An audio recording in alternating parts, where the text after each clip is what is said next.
आज आपण पाहणार आहोत स्टॉकहोममधील वासा म्युझियम। हे जगातलं एकमेव संग्रहालय आहे जे संपूर्ण एका जहाजासाठी बांधलेलं आहे। मी चेतन आणि नॉर्डिक इंडियन या चॅनलवरती तुमचं स्वागत आहे।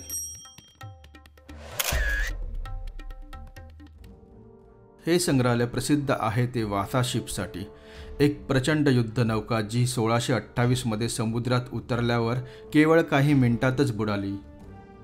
वासा शिप हे त्या काळातील स्वीडनच्या सामर्थ्याचं प्रतीक मानलं जात होतं। या जहाजाचं बांधकाम राजाच्या आदेशाने केलं गेलं होतं आणि ते अतिशय भव्य, सुंदर आणि आकर्षक शिल्पकामाने सजलेले होते। मात्र त्याचं डिझाईन योग्य नसल्याने ते लॉन्च होताच काही मिनिटातच स्टॉकहोमच्या बंदरात बुडालं। याची लांबी सुमारे 69 मीटर, रुंदी 11.7 मीटर आणि उंची 52 मीटर एवढी होती। वासा शिप हे त्या काळातील एका भव्य युद्ध नौकेचे उदाहरण होते, ज्यात 2 तोफा डेक्स होते आणि जवळपास 64 तोफा बसवल्या होत्या। इतकं मोठं आणि जड जहाज असलं तरी सुद्धा डिझाईनच्या त्रुटीमुळे ते लॉन्च होताच काही क्षणात बुडाले। अनेक वर्षांनंतर 1961 मध्ये वासा जहाज समुद्रातून पुन्हा वर काढण्यात आलं। ही एक अतिशय मोठी मोहीम होती आणि आजही इतिहासप्रेमींसाठी एक थक्क करणारी गोष्ट आहे की 300 वर्षांनंतरही जहाजाचं 98% मूळ बांधकाम सुरक्षित सापडलं। आज वासा म्युझियममध्ये तुम्ही जे जहाज जवळून पाहू शकता त्यावरचं सुंदर कोरीव काम, त्याचं बांधकाम आणि त्याच्या इतिहासामागची कहाणी अनुभवता येते।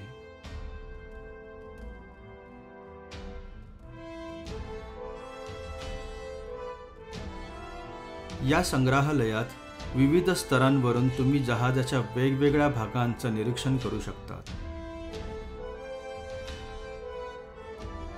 तसेच त्या काळातील नौकानयन, लढाया आणि जीवनशैलीबद्दल माहिती देणाऱ्या गॅलरी सुद्धा येथे पाहायला मिळतात।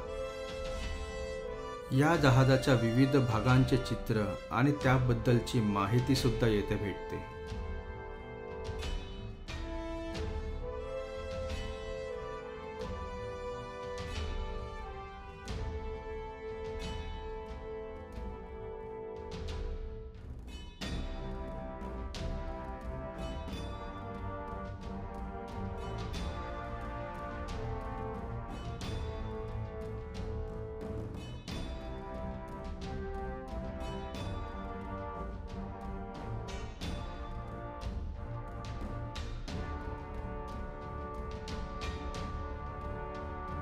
हे जहाज आतून कसे दिसते त्याचे मॉडेल सुद्धा येथे बनवले आहे।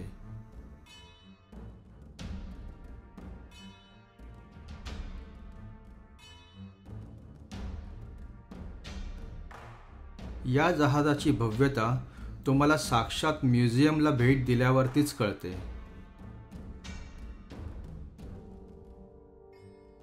वासा म्युझियम हे स्टॉकहोममधील सर्वात लोकप्रिय पर्यटन स्थळ आहे आणि स्वीडनमधील सर्वात जास्त भेट दिलं जाणारं म्युझियम देखील। तुम्ही जेव्हा कधीही स्वीडनला आलात तर स्टॉकहोममधील या वासा म्युझियमला नक्की भेट द्या।